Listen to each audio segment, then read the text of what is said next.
rapturous smile. How can I buy it? He said to his guide. I'll tell you how, with a smile he replied. How can you buy all the stars in the sky?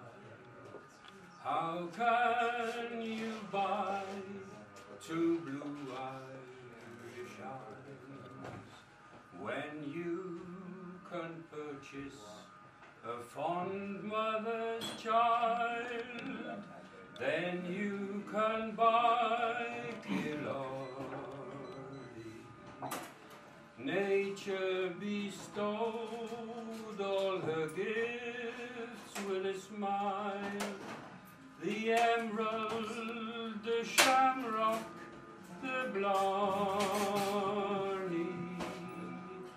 When you can buy all these wonderful things, then you can buy Killarney. Well done. Right there now, one more. Another one.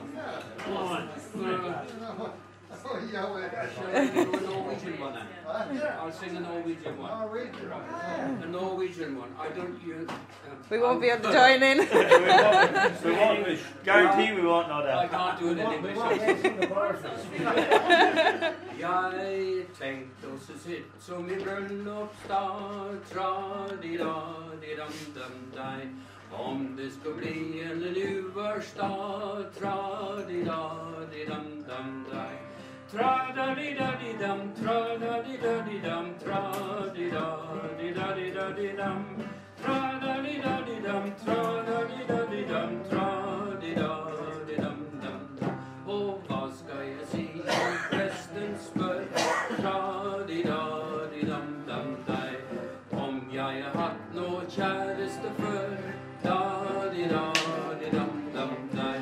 Tra-da-di-da-di-dam, tra-da-di-da-di-dam, tra-di-da-di-da-di-da-di-dam. Tra-da-di-da-di-dam, tra-da-di-da-di-dam, tra-di-da-di-dam-dam. Jo, då ska jag se som sannheten är.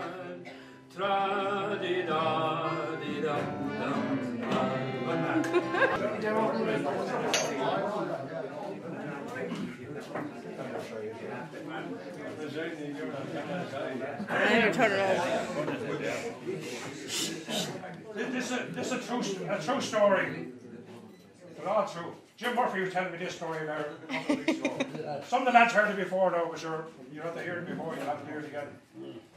Jim and Paddy Joyce were in Tosh Cabinets one night playing music, and Mary Brogan and Timmy's the husband there, they were there. And a few more as well. Mary Brogan's a grand singer and a mouth organ player, and she complained to Mary behind the bar. She was married to Brian and Tom Roach. She had sore lips, had a bit of Vaseline. So before Mary could get the Vaseline, this fella down the corner said, I have Vaseline here, said, you're welcome to it. So the jar was handed up and Mary put on a good slather of Vaseline. And somebody said to Mick down the corner, do you always carry the Vaseline, Mick? Ah, he said, that does a good bit of walking.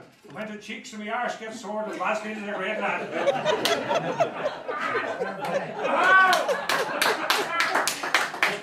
Timmy said there'll be no good night kisses tonight.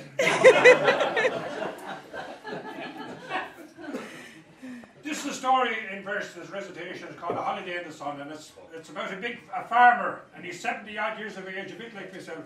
But he's married to a big woman. When I say big, she's a big woman, and she wants a holiday, and not do her only a holiday in the sun, and that's the name of the story. Myself and herself were chatting, it was a year ago or more, about the good times that we had and what the future held in store. She said, now Pat, don't get me wrong, but of all the things we've done, one thing my heart is yearning for is a holiday in the sun. For lately I've been dreaming I'm on this big jet plane, and we're landing in a country where there's no such thing as rain. I'm lying on a sandy beach with a good book in my hand, and I'm wearing my bikini, and my skin's a golden tan. I said, now Madge, that's just a dream. Would you have a bit of wisdom? Unless the bikini was like a parachute, gee, you know it wouldn't fit. I've no time for aeroplanes whizzing across the sky. God would have filled us with wings if he wanted us to fly. So settle down now, woman, and put more turf on the fire. You're simple country people.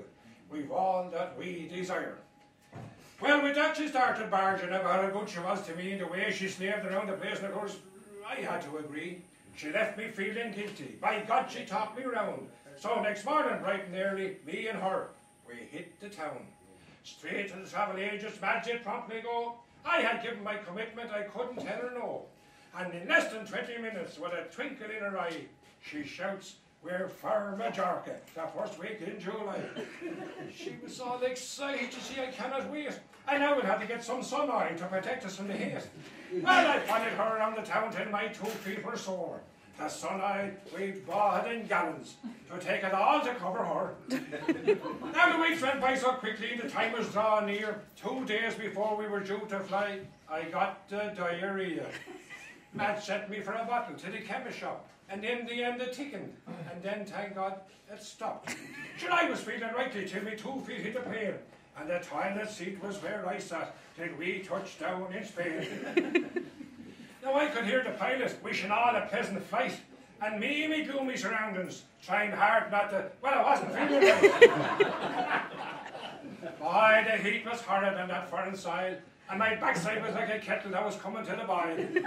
As the sweat dripped from my nose, and Madge put a curse, as we were took to our apartment in an air-conditioned bus. Thank God we were driving in the middle of the night, for that fellow was fully bent on driving on the right. He didn't know his highway code, and that's one thing for sure. If he drove like that around home, he'd be called one stupid. Now, our apartment, it was lovely, that I'd have to say. And Madge, she took to singing as she put her clothes away. Then she came to me and whispered, "This could be our second honeymoon." Well, with that the cramps to start it up, I said, "Where's that bottle and that spoon?" I took and froed all night long from the toilet to the bed, and as I gazed on Madge's swimsuit, queer thoughts went through me head. It was spread out on the table like a blanket on a ditch. I said I want it made that I hope knows how to stitch. I was still lying waking when the sun rose in the skies, and suddenly from down below I could hear this joyful cry. Now I wasn't sure, but I thought I could hear the sound of water splash. So over to the balcony quickly I did dash. Well, all the sights I seen I'll not forget from that balcony. Took 50 years off my life. I felt like 23. A swimming pool, half full of girls, naked to the waist. The blood was coursing through my veins. I felt like a tormented beast. I took one look at the wife who was lying fast asleep. Me thoughts were far from Ireland, or me cattle, or me sheep. I shaved myself in record time and combed me by the hair, and put on that new swimming trunks I swore I'd never wear. Now I might be easy going, but in ways I'm not a fool. And inside the next 2 minutes I was sitting by that pool. As I gazed at all them bosoms, oh, it was a pretty sight. All colours and creations, and me as snowy white. There was big ones, and there was wee ones. Some did sway while others plop. I was always told not to stare, but somehow I couldn't stop. God, I said, this is heaven, and I didn't have to die. Then I thought it might be a sin, said, I only chance one eye. Then I got chatting to this lassie with her hair up in a bun, and she said, would you like to join us and have a bit of fun? God, I said, I'd love to, but I can't swim a stroke. Ah, she said, that's no problem. And she put me on this rubber yoke. And she pulled and pulled me round the pool, and I kicked and splashed away. And I thought that if me farm was over here, I'd never lose a bale of hay. Then suddenly, a shadow was blocking out the sun. Oh, it was Madge, and she was scowling at this lassie with the bun. Now I was all embarrassed by my wife roars and balls, and the next thing she was in the pool, coming at me like Jaws. Now the water that had risen a fair few inches in the pool, and then she had me by the throat, calling me a bloody fool. She took me tightly by the hand and back into the room, and the remainder of the holiday was doom and gloom. She sat in the corner reading a bloody book, but I sat on the balcony with orders not to look. Her eyes were piercing through me like a gun into my neck. I could hear the lassies down below. I say they were having crack. But soon we're back in Ireland, and I'm doing the things I always do. But my mind often wanders back to that land with skies so blue, especially in the evening when I'm milking me old cow.